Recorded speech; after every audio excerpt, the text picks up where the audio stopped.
are in New York City, the global epicenter of the coronavirus pandemic. We are expecting the president at any moment. Before he comes out, I want to start by thanking and congratulating my team, not just for their tireless work in our everyday news coverage and in bringing these fact checks to you, but also for NowThis Webby nomination for our presidential candidate series, 20 Questions for 2020. We sat down with nearly every presidential candidate who ran this year. It was a large undertaking by a lot of people in the NowThis family, and I want to express my gratitude and congratulations to all of them. Again, if you are just joining us, I'm NowThis senior politics producer, Alan Piper. If you care to follow me on Twitter, I am apiper13, and I promise that I tweet a lot less than the President of the United States. While we are waiting for aforementioned president, we'd like to take your questions, so please go ahead and type them in the comments, and we will answer as many of them as we can before he comes out. Now, Susan asks, are COVID deaths climbing or has the curve flattened? And the answer is a little of both. Some states have reached their peaks, but not all. About half of the states are expected to have reached their peaks. While cases are rising at a slower rate than they were a month ago, death rates are still high throughout much of the country. And according to Johns Hopkins, there have been about 65,000 deaths as of today, which is an increase of about 1,200 from yesterday. Again, if you were just joining us, we are all working from our homes. We do not have the facilities of our usual studio. I'm coming to you from my apartment in the East Village. I don't know why I look so orange on camera today. I assure you that after 6 weeks of socially isolating in my apartment, I am even paler than normal, which is pretty darn pale. We are expecting the President of the United States at any moment. Unfortunately, we do not expect to hear from Dr. Tony Fauci. There has been a real shift in the President's events lately away from the medical aspect and more toward a celebratory aspect and economic aspect. And we have not, in fact, heard from Dr. Tony Fauci since April 22nd. Also, this is not happening in the White House briefing room. Today's event is happening in the Blue Room. I see that the chairs are spaced out at in an effort to create social distance. It is remarkable that the White House has generally not demonstrated the behavior that it is urging people to show. The White House is frequently putting people closer together than 6 feet. The president himself has said that he will not wear a mask. So it is quite a stark difference from most governors' press conferences, where often the press is not physically allowed in the room with them. It's a virtual press conference, or if they are, there is a much greater social distancing. Today's event is being billed as a presidential Today's event is being billed as a presidential recognition ceremony to honor hard work, heroism, and hope. I'm not sure whom he's going to honor. I do know that this week he has been honoring and celebrating himself. He has claimed this past weekend that he may be, quote, the hardest working president in history. And yesterday or the day before, I don't know, time's a flat circle. Earlier this week, he described his response to the coronavirus pandemic as, quote, spectacular. Again, for context, more than 65,000 Americans have died from the virus, and analysis of data from the IHME suggests that 90% of U.S. deaths could have been prevented if the president had issued physical distancing guidelines even 2 weeks earlier than he did.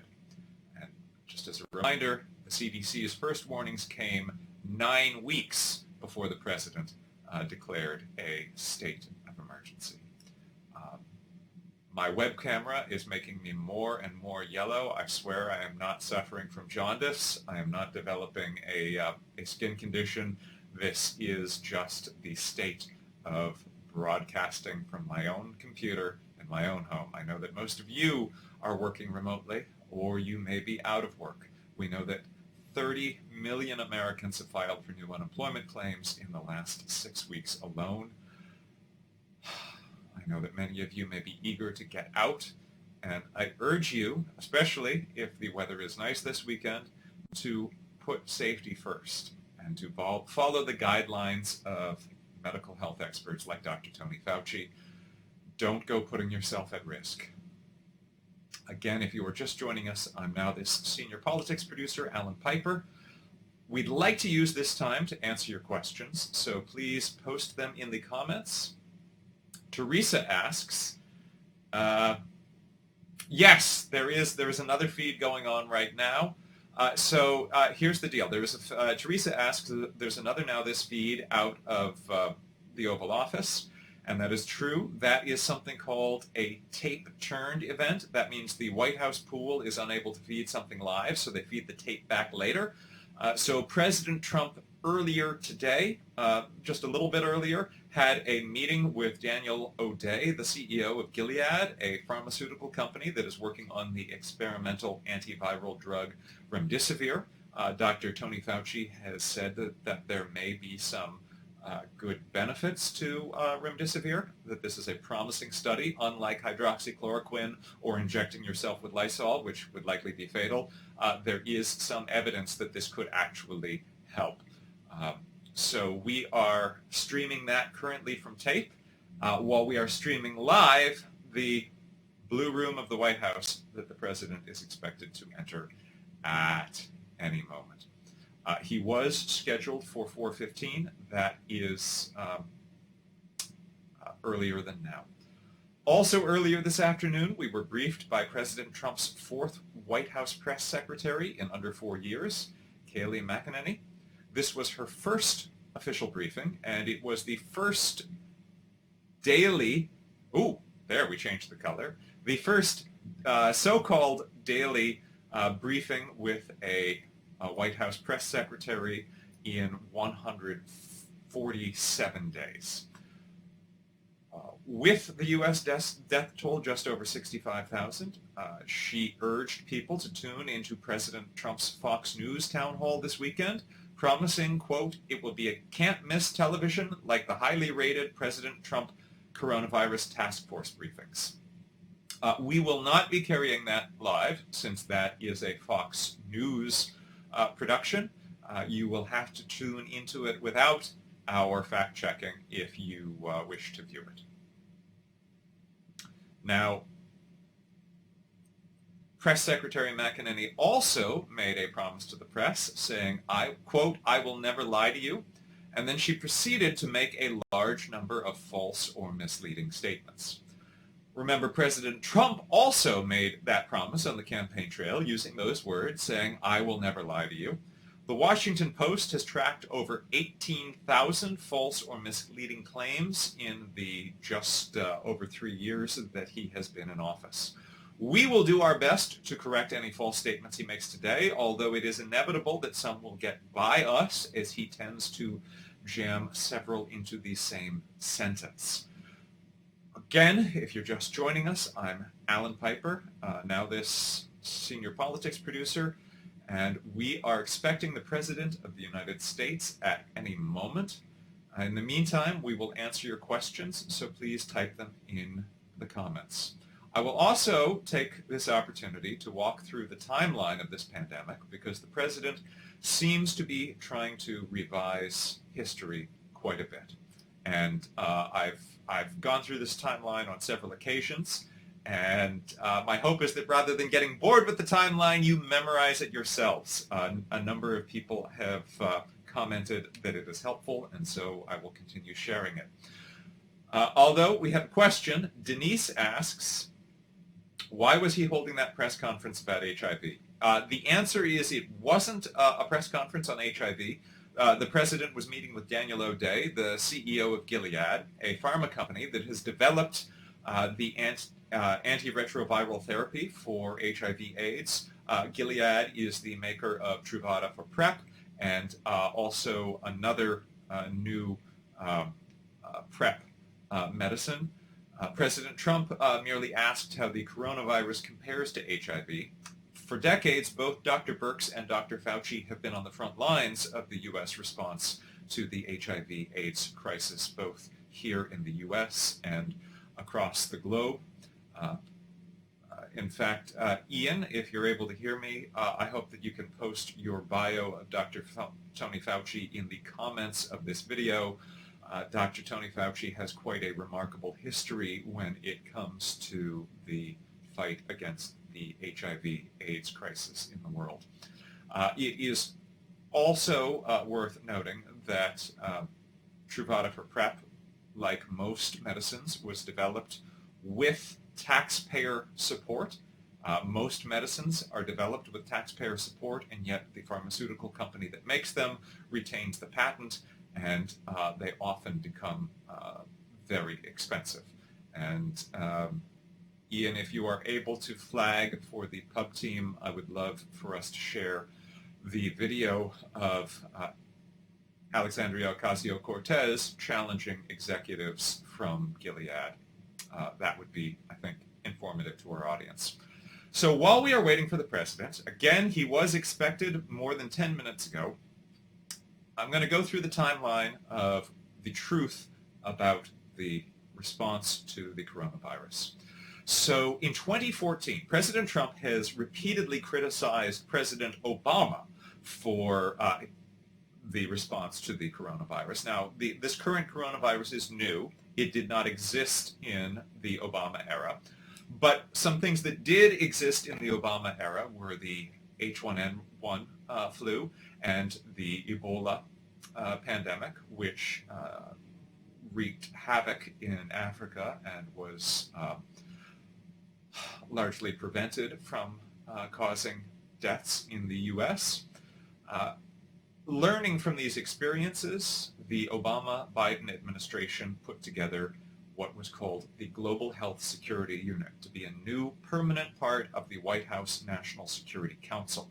And the Global Health Security Unit would help spot potential health risks across the globe so that the U.S. could be prepared for them in advance.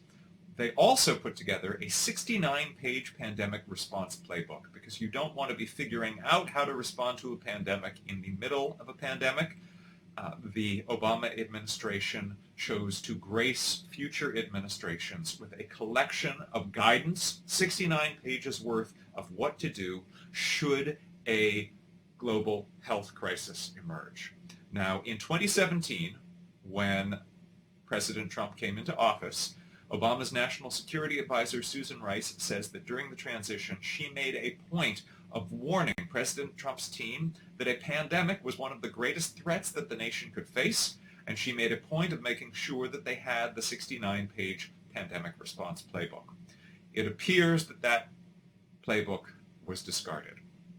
Now, reporting from The Nation says that the Pentagon flagged early in President Trump's administration in 2017 that he would do well to increase the supply of masks, hospital beds, ventilators, and other equipment in the Federal Strategic Reserve, saying that should there be a health emergency, we would want to have more of those things on hand. Now, the U.S. continued to use some of those things in the first 3 years of Trump's presidency, and as far as we can tell, President Trump did not work to refill that stockpile at all. So I'm going to get on to 2018 in a moment, but I'm going to answer this question from Matthew. I'm also going to see if I can fix the lighting in my room just a touch. Again, I thank you for your patience. I am coming to you from my living room not my living room, a room. I'm coming to you from my apartment in the East Village, and it is sometimes hard to get this stream to run smoothly, and thanks to the support of our whole newsroom, We've generally been able to get it to you without a hitch if my cats don't pull the Ethernet cable out from the wall. So Matthew asks, why haven't I received my stimulus check yet? And Matthew says, I'm on SSDI and I don't have to file taxes. Now, the answer is that Social Security recipients and people receiving Social Security disability do not have to file taxes in order to receive a payment. If that is the case, though, you do need to make sure that the IRS has your info. You can do that online at irs.gov. Only non-filers meeting the criteria above, that is Social Security and disability recipients, should use the tool meant for non-filers. There is another tool meant for people who regularly file taxes. Now, Treasury Secretary Mnuchin had promised that everyone would have these payments by April 17th. We are now in May. Many Americans have not received their payments. If you are waiting for a physical check, the IRS warns that that could take until September, and it appears that at least a few extra days have been added to the timetable because reportedly President Trump insisted that his name be printed on the physical checks.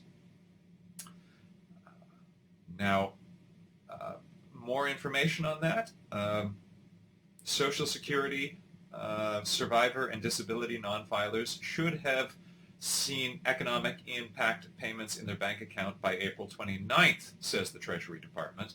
The IRS said that if you have successfully entered your bank information any day until noon on Tuesday, your payment will be available the following Saturday. If you miss the Tuesday deadline, you may have to wait another week to get a payment, or if your payment has already been processed, you'll get a check that could take, they say, only about 14 days to arrive, and the check will have a commemorative name of the President of the United States on it. So whether that is worth the price of waiting a few extra days for you or not, I don't know, but that will be there for you. And Ian, if it's possible to put a link to the IRS site for that in the comments as well, so that Matthew and anyone else can click on it, that would be great. Again, many people who were supposed to have already received payments have not. This is something that we know. The process is ongoing, so just because you haven't gotten a payment yet does not mean that you are not going to get a payment. Again, if you're just tuning in, I am Alan Piper, now the senior politics producer. We are expecting the President of the United States at any moment. He was supposed to be here about 15 minutes ago. In the meantime, we're going to take your questions. Please type them in the comments, and the team and I will do our best to answer them. And I will continue walking through the timeline of what we have seen from this administration in terms of the coronavirus. So I told you earlier about the Global Health Security Unit in the National Security Council that President Obama and the Obama-Biden administration established. In 2018, President Trump fired this team. Now, he has since denied doing that, but as recently as February of this year, he acknowledged doing it and bragged that it was a cost-saving measure. And he suggested that if he needed a pandemic response team, he could quickly hire one in the case of a pandemic. He didn't like having them on just in case. This tactic has been compared to firing the fire department and putting help wanted ads out the moment a house catches fire. So also in 2018, President Trump allowed CDC funding to lapse for the CDC's epidemic prevention plan, which caused it to downsize in 39 countries, including China. Earlier today, Press Secretary McEnany suggested that a delay in getting information out of China contributed to this crisis. We could have gotten information out of China earlier had the CDC still been operating an epidemic prevention unit there. ABC has reported that the first intelligence warnings came in November. The administration has disputed that. Reuters has said that the National Security Council was briefed in December. This administration has disputed that. The Washington Post has reported that throughout January and February, President Trump was warned more than a dozen times in his presidential daily briefing of the danger of coronavirus. The administration has disputed that as well. But what we know for certain, so it appears highly likely that this administration was alerted to the crisis in November or December of 2019. But whether that's the case or not, we know that by January 8th, the CDC was aware and issued its first warning. January 8th. Pay attention to how long it takes the President of the United States to take action. So January 8th, the CDC issues its first warning. January 9th, the World Health Organization issues its first warning. That night, President Trump holds a rally. January 10th, the World Health Organization issues a comprehensive package of technical guidance with advice to all countries on how to detect and manage potential cases. On January 14th, President Trump holds a rally. On January 18th, the Washington Post reports that Health and Human Services Secretary Alex Azar tried to have an urgent call with the president about the crisis. President Trump reportedly cut him off to berate him about his handling of an attempt to ban flavored vaping products. President Trump then hung up the phone and went golfing. January 19th, he golfed again.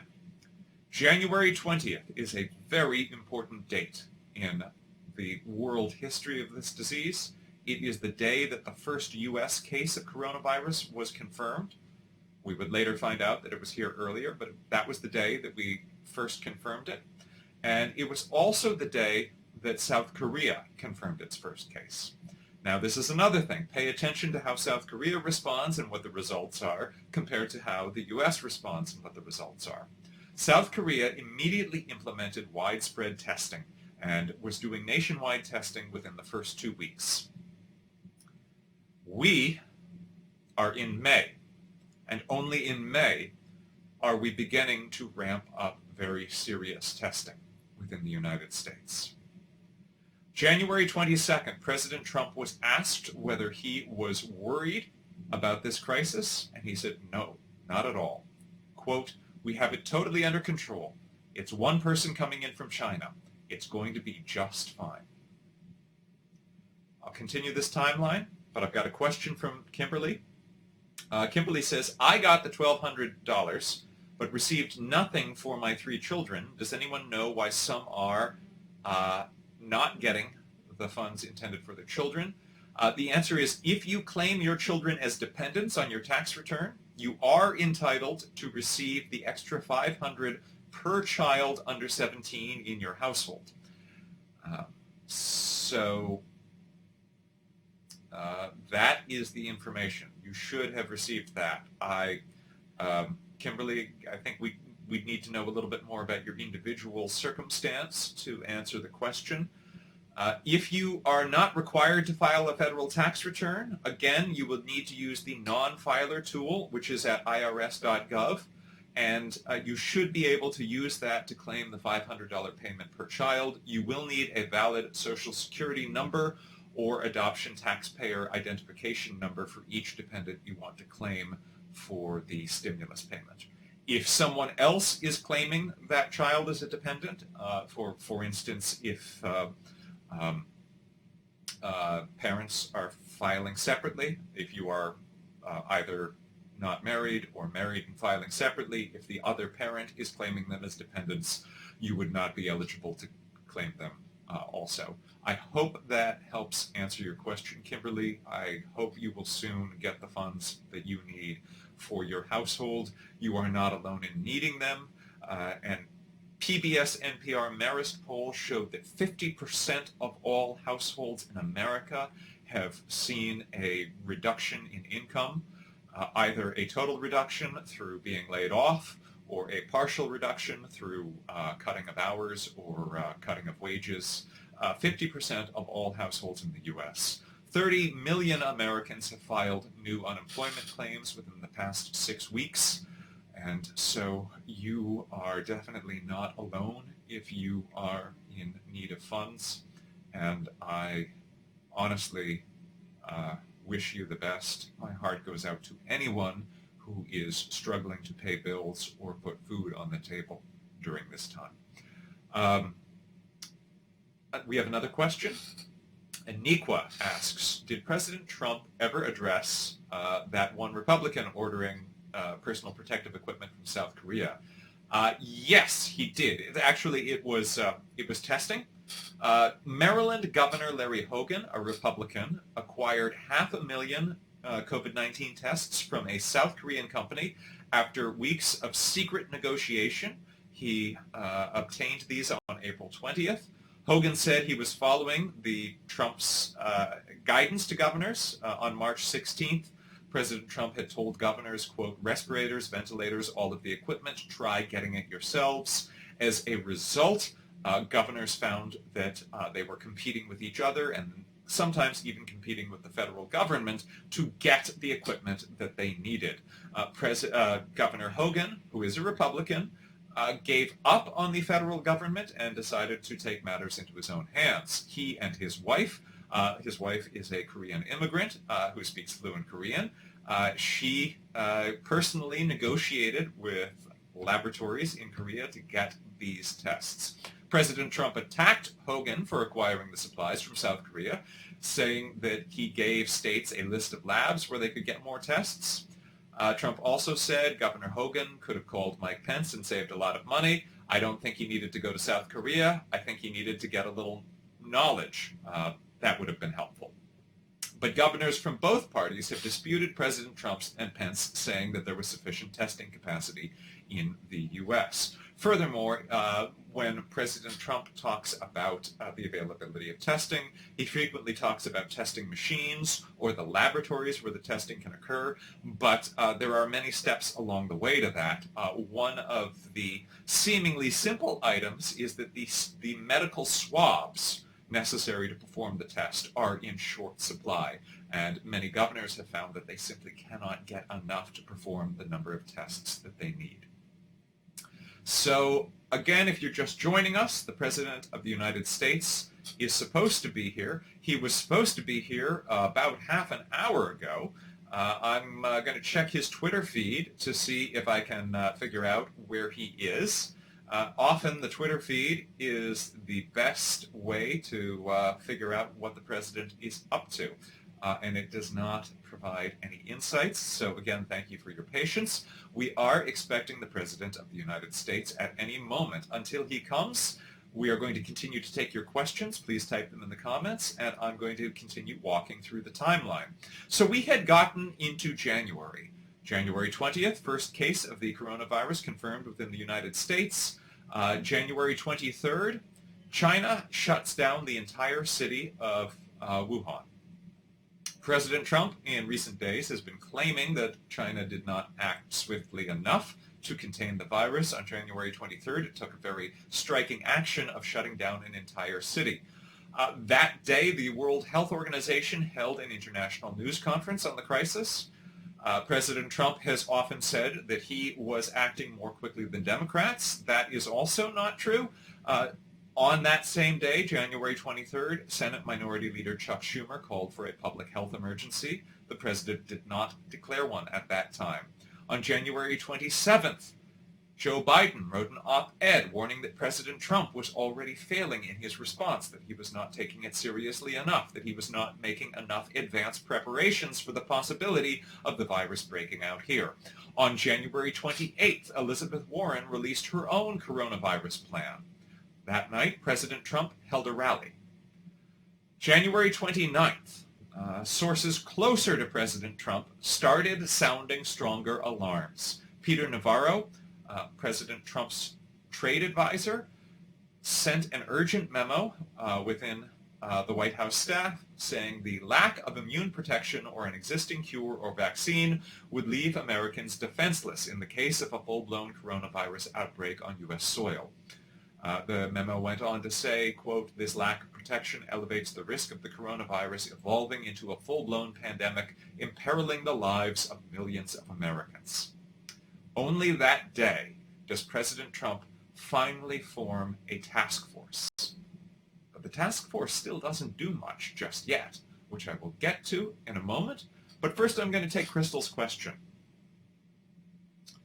Oh, all right. Crystal, unfortunately, I don't think we can resolve your problem ourselves. Crystal asks, they froze my account because of the deposit for stimulus, but wouldn't explain why. It's happened to several people.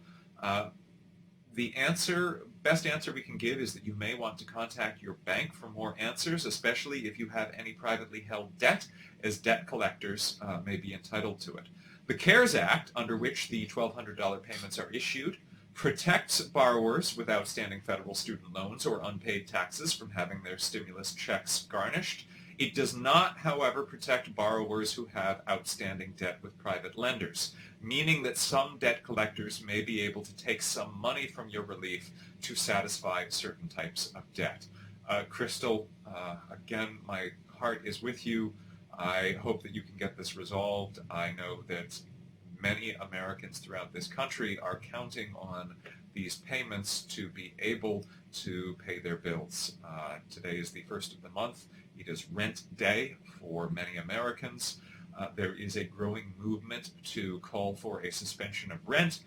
Many cities and states across the country, including New York, have put a moratorium on evictions. In New York, you cannot be evicted for non-payment of rent at the moment. But you are still on the hook to pay the rent once things return to normal. So I would advise against falling behind if you can avoid it. Now, I just see the President of the United States has just tweeted something. Again, he was supposed to be in this room now. He's tweeting about his poll numbers right now. Yesterday, President Trump said something quite striking in his briefing, and I'm going to read it to you. Yesterday, President Trump said, "I don't think anybody can feel any worse than I do about all of the death and destruction that's so needless. Nobody is thinking about it more. Nobody has spent more time late in the evening thinking about what's happening to this country." I went through Trump's tweets last night looking for any evidence that what he was thinking about was the over 60,000 families who had lost loved ones to this crisis in this country. And instead, I saw tweets attacking Democrats, attacking the FBI, bragging about his poll numbers. So while it seems true that the president does stay up late and get up early about things that really eat at him, there's nothing in his Twitter feed that would suggest that what is keeping him up at night is concern for the people who are suffering from this disease. The New York Times did an analysis of his press briefings. They analyzed 28 hours of these briefings. They found that he spoke for 13 hours out of 28, and that in the course of those 13 hours, he spent only 4.5 minutes expressing condolence for the families who have lost loved ones. Most of the rest of the time was devoted to attacking his perceived enemies, boasting about his ratings or the high quality of his response to the crisis.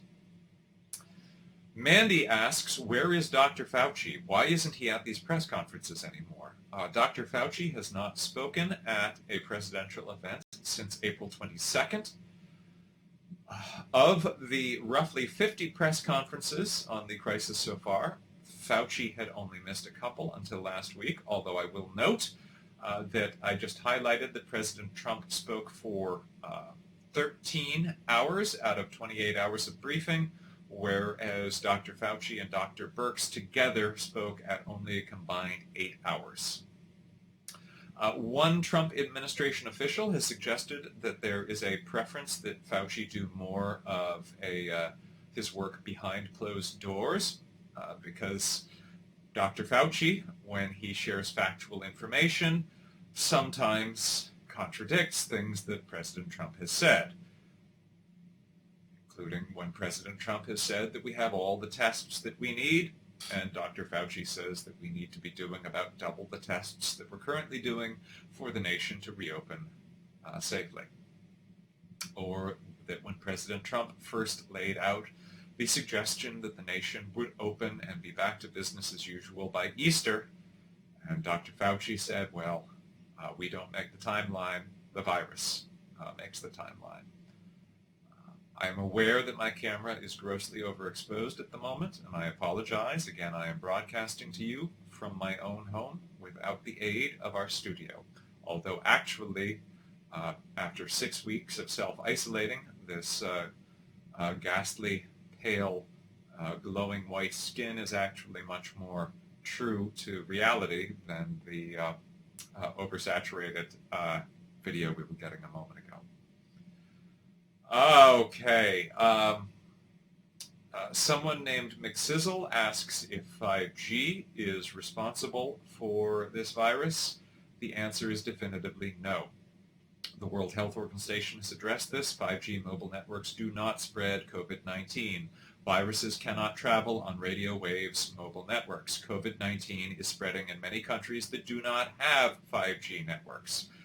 The only way you're going to get this disease from your phone is by touching your phone to your face if your phone is dirty, or by touching your dirty phone with your dirty fingers and then putting your dirty fingers on your face.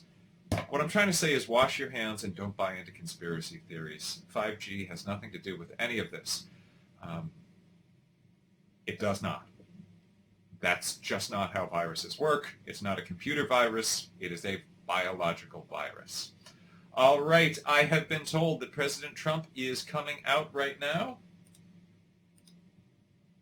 I don't see him yet, so perhaps my feed. The gratitude here we go. we're receiving from our customers is greatly inspiring, and the thank you notes along our routes are helping us get through.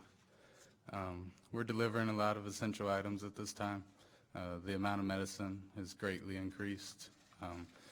Customers depend on us for Social Security checks and other financial information, census material, mail-in ballots, and then essential items that they're ordering online.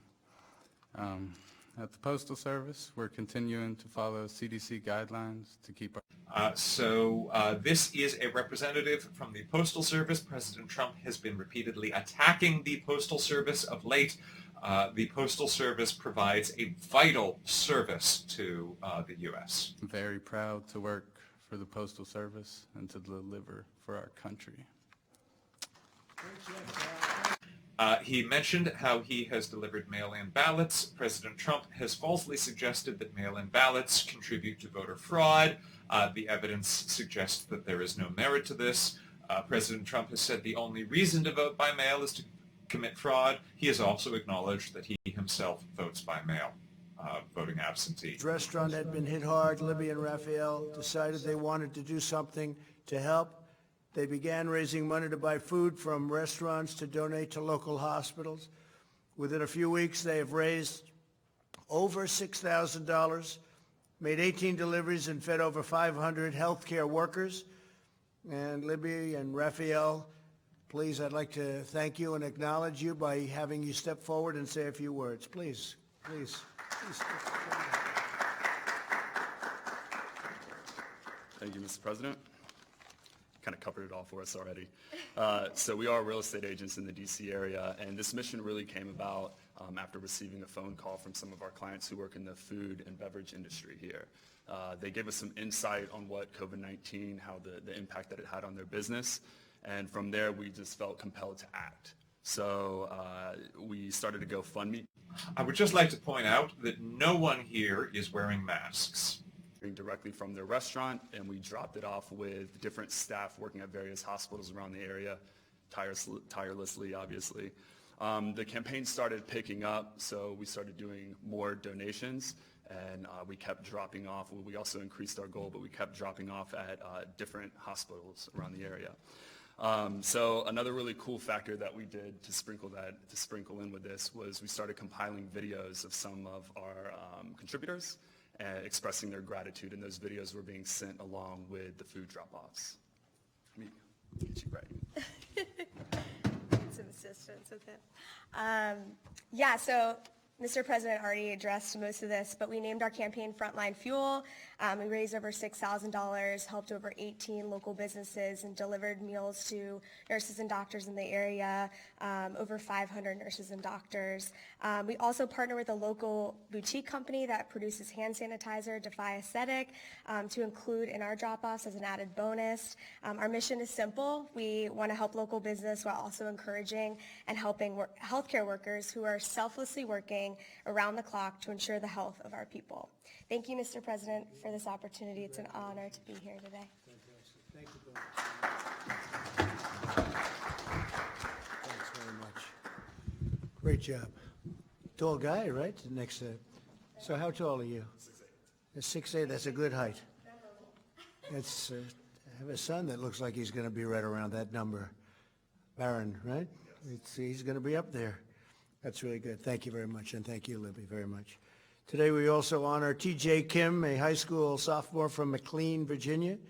T.J. hopes to serve as a... It is McLean, Virginia. That is my hometown. It is not McLean. It is McLean. T.J. is already taking flight classes to get his pilot's license. When he heard that hospital... By the way, President Trump was talking about that gentleman's height.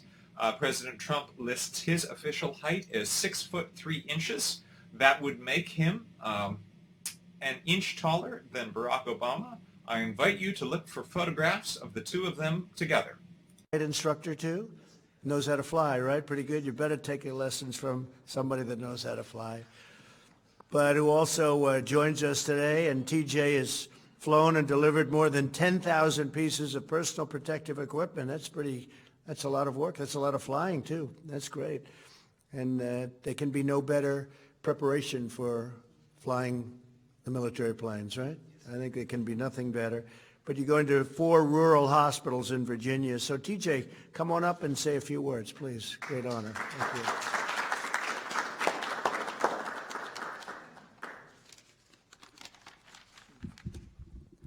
Thank you, Mr. President. I'm beyond humbled to be here today. My name is TJ Kim, and I'm a sophomore at the Landon School in Bethesda, Maryland. A little over a month ago, I turned 16 when, due to coronavirus, my school year and my lacrosse season were effectively over. All I had left was my flight training. Ever since I was 9, it's been my dream to attend the Naval Academy and become a fighter pilot in the Navy. So I talked to my dad about ways that I could continue my flight training while serving the community at the same time. We came up with Operation SOS, meaning Supplies Over the Skies. In my home state of Virginia, I found that there are 7 critical access hospitals serving the rural communities around them. And I realized that while every hospital is hurting for Tier 1 PPEs, it was the rural hospitals that were often forgotten about. So I wanted to do something to help and bless them. I've flown 4 Operation SOS missions so far to Luray Caverns, Winchester, the Highlands of Hot Springs, and the northern neck of Topping. I've sourced and delivered 8,000 medical gloves, 2,000 head covers, 1,500 shoe covers, 400 masks, as well as protective eyewear, isolation gowns, hand sanitizers, and disinfectant sprays. The response has been amazing. Throughout my journey, I've learned 2 lessons. First is that it takes a community to serve the community. What I mean is that I'm blessed by an incredible community that includes my family, my teachers and peers at Landon, my flight school, my neighborhood, and my church. It's been their support that has allowed me to complete each Operation SOS mission successfully. Second, I've learned that you are never too young to think about how to serve others in times of need. Mr. President, you once said that America is the place where anyone can rise. And today, there are youth everywhere in America rising up to help sew masks, deliver groceries to the elderly, and write thank you letters to our frontline workers. And when I think about them, I realize just how undeserving I am to be here. Mr. President, I'm so honored by this award, and I also don't know how to repay you. Let me make you this promise instead. As long as there's a need, and as long as I can find the PPEs and fly them to rural hospitals, I'm going to do it. I promise to continue to rise and be of service to my campus, my community, my commonwealth, and my country. Thank you. That's great. Thank you. Always right there, in the back. Back middle. Instructor. Back middle. Good. How about standing up? Was he a great student? Tom, you did a good job? You did a good job, Albert. Thank you very much. That's great. Thank you. Thank you, sir. Fantastic story.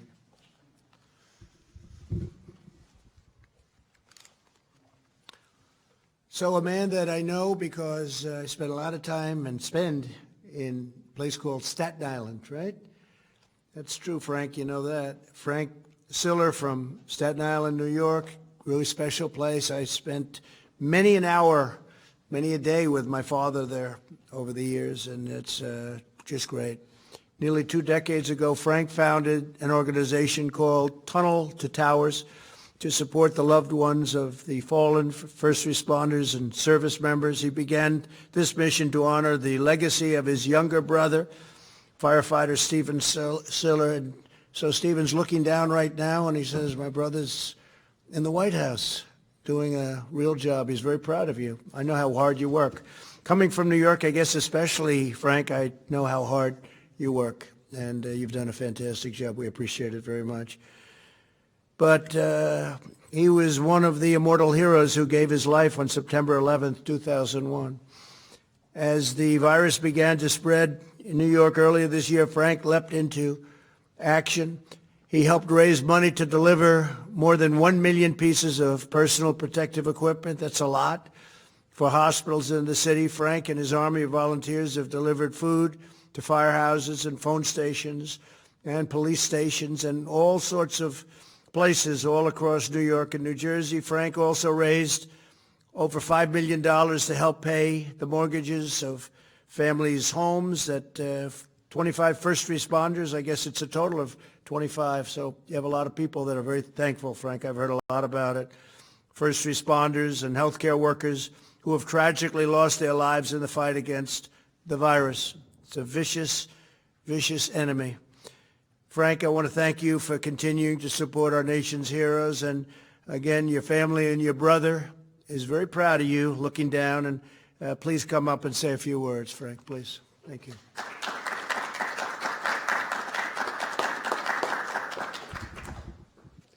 Thank you, Mr. President, for inviting me here today and to honor and let people know the work that Tunnel to Towers Foundation is doing.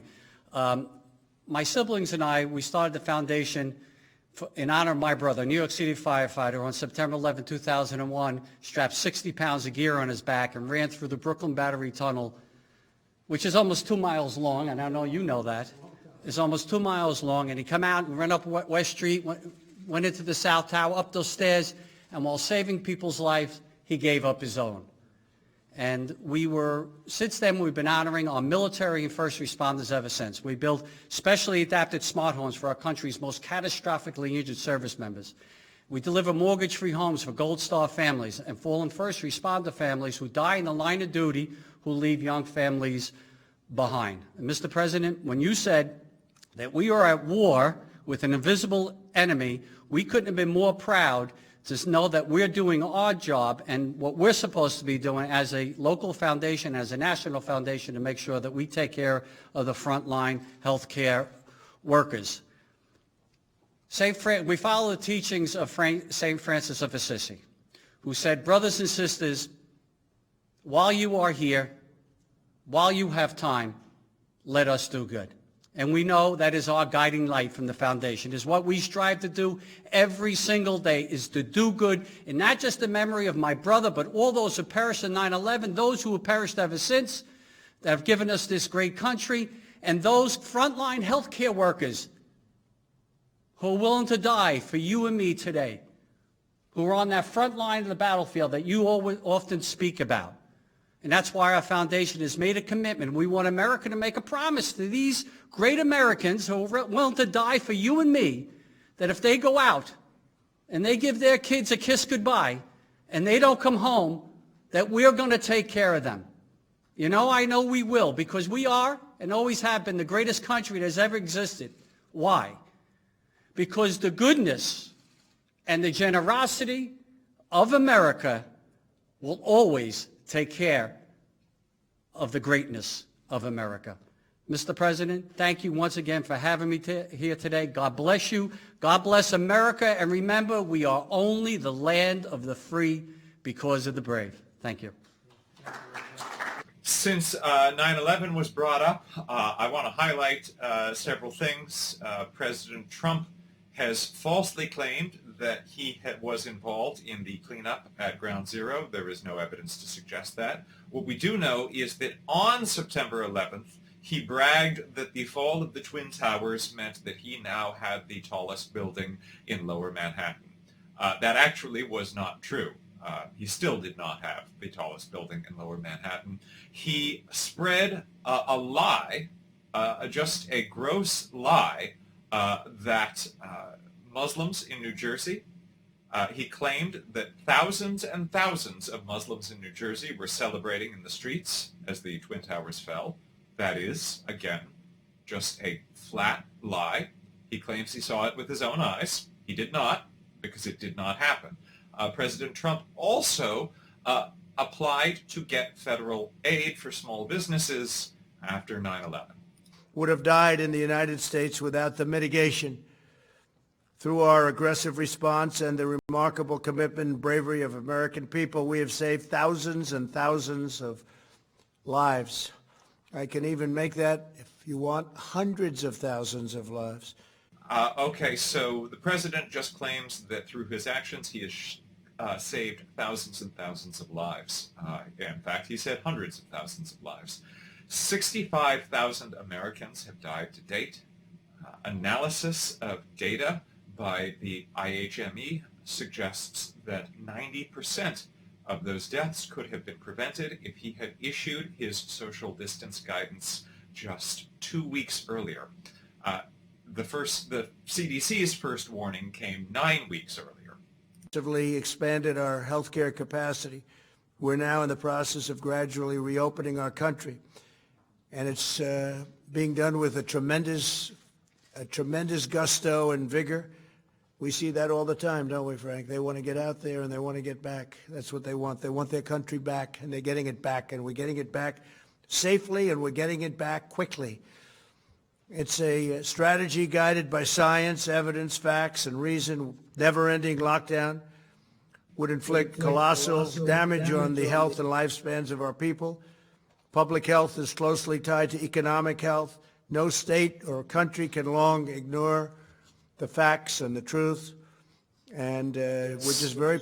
So the president keeps setting up a series of false equivalencies, just as he has claimed that because what he did was better than if he had done nothing, therefore it was a success. President Trump is suggesting that the alternative to opening now is to never reopen, to do endless lockdown, and that is not true, but the majority of Americans believe that we are not yet ready to begin resuming life as normal. The PBS-NPR Marist poll that was released this week found that 85% of people think it's a bad idea to return to school without more testing, 65% of people say that it's too soon to return to work, and 91% of people say that it is too soon for these sporting events that President Trump seems so eager to have, that it's too soon for them to take place as well. We'll thrive, our industries will roar, our innovators will astonish, and America will triumph like never before. And that's what I feel, like never before. We built the greatest economy in the history of the world, greatest employment numbers. It is simply not true that it was the greatest economy in the history of the world. There are so many metrics by which that is not true. History's greatest creations. And one day we had to close it down. They said, sir, we're going to have to close it down. And we did that, and everybody suffered. But they did an incredible job. And because of that, we've saved maybe millions of lives. And I just want to thank everybody. This is a scourge all around the world. 182 countries as of a week ago, so it's probably higher. 182 countries. It's 185 countries, according to Johns Hopkins. And it's a very sad chapter. There was no reason for this. There was no reason for this. He should have been stopped at the source. But I'd like to congratulate... So President Trump seems to be again trying to shift the blame to China, despite the fact that we know that he had alerts to this possibly as early as November 2019, and yet did not declare a national emergency until March 13th, and did not issue social distancing guidance until March 16th, and did not invoke any measure of the Defense Production Act until March 27th. West.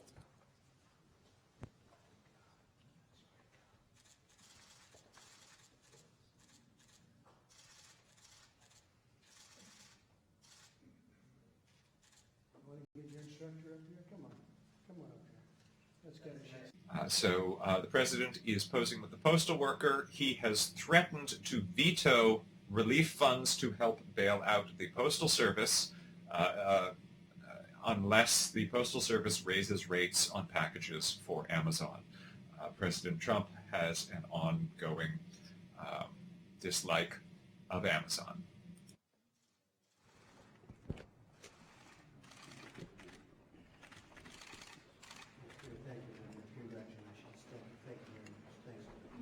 Raphael Mello. Yeah, I think so. Let's do one, and then we'll do one as a single, right?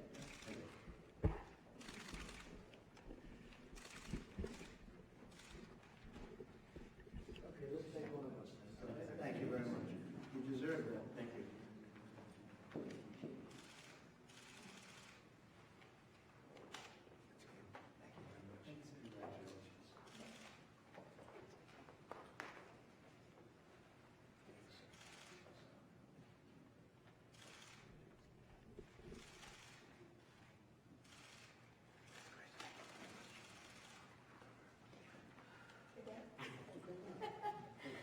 Almost, we got that.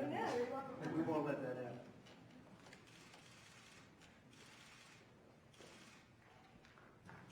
So while this video plays, all right, he's returning to the podium. Appreciate it very much. Thank you very much. Go have a good day. Bye. Thank you.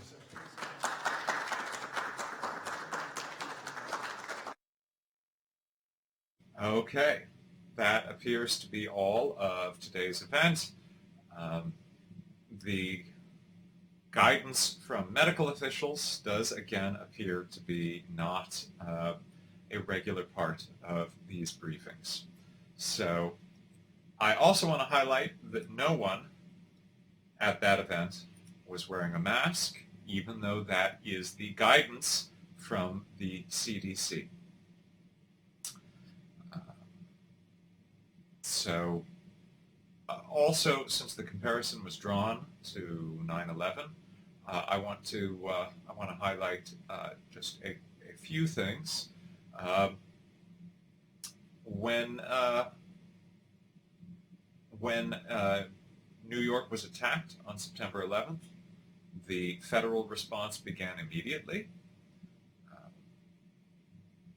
There was the federal government immediately allocated $2.5 billion.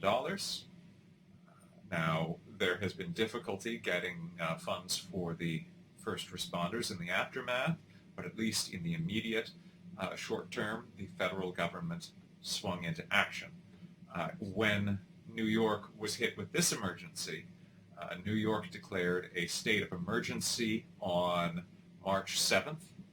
Day after day, Governor Cuomo implored the president to invoke the Defense Production Act to get equipment that was needed in New York: masks, gowns, ventilators.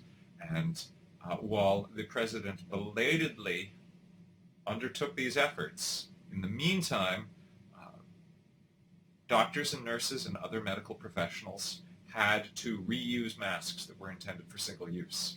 In some parts of New York, we have reported on the nurses who were reduced to wearing garbage bags to protect themselves because they lacked surgical gowns. At least 9,000 healthcare workers in this country have become sick because we as a nation have not been able to provide them with the personal protective equipment that they need to remain healthy. President Trump has repeatedly compared this to a war effort, and yet, while in a war effort, the national government mobilizes. Here, states have been largely left to their own to figure out how to confront this crisis. It was Governor Inslee of Washington who first drew the comparison, as far as I know, saying, can you imagine if, and I'm paraphrasing, can you imagine if FDR had told Hawaii after the Pearl Harbor attack, good luck with that. That has been the response that we have seen from this president. So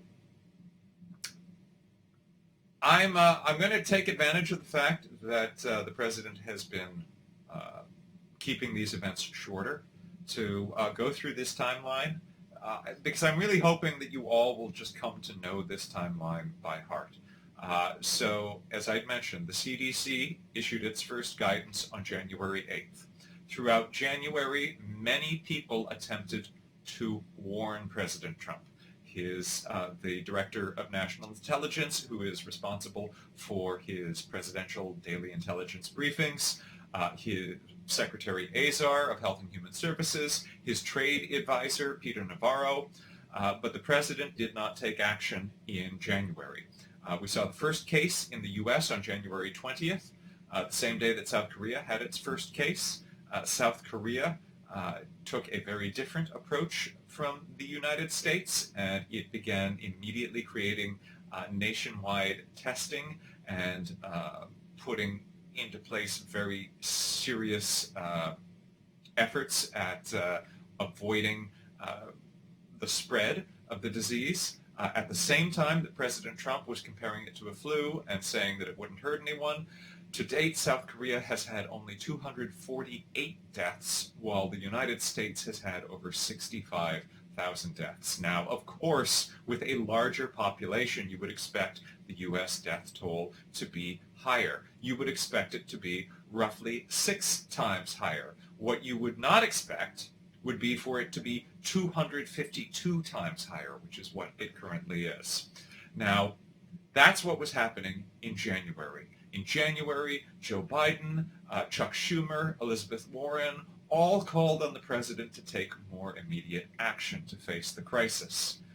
On January 30th, China locked down the entire province of Hubei. And the World Health Organization on January 30th declared it a global health emergency. President Trump held a rally that night. We now know that in January, the Department of Health and Human Services requested $136 million to combat the coronavirus, and the White House rejected this request. On February 1st, President Trump went golfing. Only on February 2nd did the partial restriction on travel from China go into effect. 38 countries. He says that he was the first to do it. No one approved of it. Everyone was against it. He was really early, and it saved thousands of lives. Well, none of these things are true. 38 countries had travel restrictions on China earlier or at the same time. Most of them had firmer restrictions. He's falsely claiming that he was the only one for it. The decision was made in accord with advisement from public health officials, but it probably had little impact because at least 430,000 people arrived in the U.S. from China since January 1st. This includes 40,000 who arrived in the 2 months after President Trump's restrictions because they weren't total restrictions. And Dr. Jennifer Nuzzo, an epidemiologist at Johns Hopkins, says, quote, "We have not seen any evidence that shows the travel restrictions stopped or slowed down transmission of the virus that causes COVID-19. On February 3rd, the World Health Organization released a strategic preparedness and response plan to help other nations deal with this. On February 5th, Secretary Azar requested more money. He asked for $4 billion to fight the virus. According to the Washington Post, this request led to a shouting match in the White House. On February 6th, the World Health Organization, whom the president has mocked, whom he said were slow in their response to this, on February 6th, they began distributing 250,000 tests around the world. They offered them to the United States, and the United States said, no, we'll make our own. Around that time, the CDC produced a total of 90 tests, which turned out to be faulty. On February 20th, President Trump proposed a budget that would cut the CDC by an additional 16%. This is in the middle of a World Health Organization declared global health emergency. On that same day, February 10th, he said that, quote, this goes away in April with the heat. April is over. It didn't go away. There are 1.1 million cases in the U.S., and over 65,000 Americans have died. February 15th, he went golfing. February 19th, he held a rally. February 20th, he fired his Director of National Intelligence because he didn't like the fact that intelligence officials had briefed Congress about Russia's ongoing efforts to meddle in U.S. politics. His Director of National Intelligence, according to the Washington Post, had been trying to get his attention on this issue for all of January and February. That night he held a rally. On February 21st, he held another rally. On February 23rd, his trade advisor, Peter Navarro, sent an even more urgent memo within the White House saying that, quote, the increasing probability of a full-blown COVID-19 pandemic could infect as many as 100 million Americans with a loss of life of as many as 1.2 million souls. Only the next day does President Trump finally ask Congress for additional funding. But that same day, he tweets, quote, the coronavirus is very much under control in the USA. Stock market starting to look very good to me. On February 26th, he says, you treat this like the flu. The risk to the American people remains very low. He said, quote, the 15 cases in the U.S. within a couple days is going to be down close to zero. Well, it was already a lot more than 15. It was 60 at that point. But 60 seems unimaginably small now that there are 1.1 million cases in the U.S. February 27th, he said, like a miracle, it's going to disappear. February 28th, he held another rally, and this was the rally where he called the reporting on the coronavirus and Democrats' attention to it, quote, their new hoax. The very next day was the first reported U.S. death of the coronavirus. Washington State declared a state of emergency that day on February 29th. On March 3rd, he said, quote, things are going very well, and he said that he didn't believe it was inevitable that it would spread across the country. On March 4th, he did an interview with Fox News where he suggested that it would be fine for people to go to work even if they had it. On March 5th, California and Maryland declared states of emergency. On March 6th, Kentucky and Utah declared states of emergency. That day, President Trump went to visit the CDC. He wore a campaign hat, and he said, quote, I think we're doing a really good job in this country at keeping it down, a tremendous job at keeping it down. That was March 6th, and that day he promised, quote, anybody, right now, yesterday, and anybody that needs a test gets a test. They're here, and the tests are beautiful. It wasn't true then. It's not true now. The next day, March 7th, New York declares a state of emergency and President Trump goes golfing. March 8th, he goes golfing again. March 9th, he compared it to the flu in a tweet and suggested it would go away on its own. On March 11th, the World Health Organization increased the severity of their language, now calling it a global pandemic. Only on March 13th does Trump finally declare a national emergency. In a Rose Garden ceremony where he also said that Google was building a website to help you find out if you had coronavirus. This apparently came as news to the fine people at Google, and it still has not happened. He also said that Walmart would be giving up its parking lots and that there would be drive-through testing at Walmarts. This has not yet happened either. On March 16th, in a call with governors, he said, quote, respirators, ventilators, all of the equipment, try getting it yourselves. This led to chaos as states bid against each other to try to get the last pieces of precious material without a nationwide strategy for accumulating it. We gave up all the advantages that being a global superpower would give us, instead letting it be simply a matter for 50 individual states to deal with on their own. On March 17th, President Trump admitted that it was a pandemic. And he said, "I felt it was a pandemic long before it was called a pandemic." A reminder, just days earlier, he was still comparing it to the flu. And now, here we are. We have lost over 65,000 Americans. There are over 1.1 million cases of this disease in the country.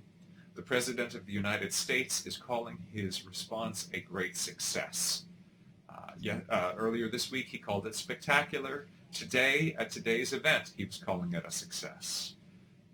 An analysis of data by the Institute of Health Metrics and Evaluation says that 90% of the U.S. deaths could have been prevented if the President had taken action just 2 weeks earlier. And we know that he knew 2 weeks earlier that there was a crisis. We just went through the timeline. It was 9 weeks earlier that the CDC first started sounding alarms. But the President waited to take action. And he makes the case now that because what he did was better than doing nothing, that it is a success. That if he had done nothing at all, the death toll would be even higher. And while that is true, it is a startling bar for the President to set for what is considered success. So that brings us to the end of this week's briefings. We do not anticipate that the President will be doing briefings over the weekend. I thank you for joining us. I am NowThis senior politics producer Alan Piper. I had support from our full team today, including Emily Barger, Brandon Caruso, Maddie Green, and Ian McKenna. To everyone out there, I urge you to be safe. Please follow the guidance of public health officials. Don't do what you're seeing in these White House briefings where people are standing next to each other with no masks. You saw the President posing shoulder to shoulder with people to take photographs. Please practice the safe social distancing that our public health officials are urging. Take care of yourself. Check in on the people you care about. Let the people that you love know that you love them. We are going to get through this together. Thank you, and have a safe week.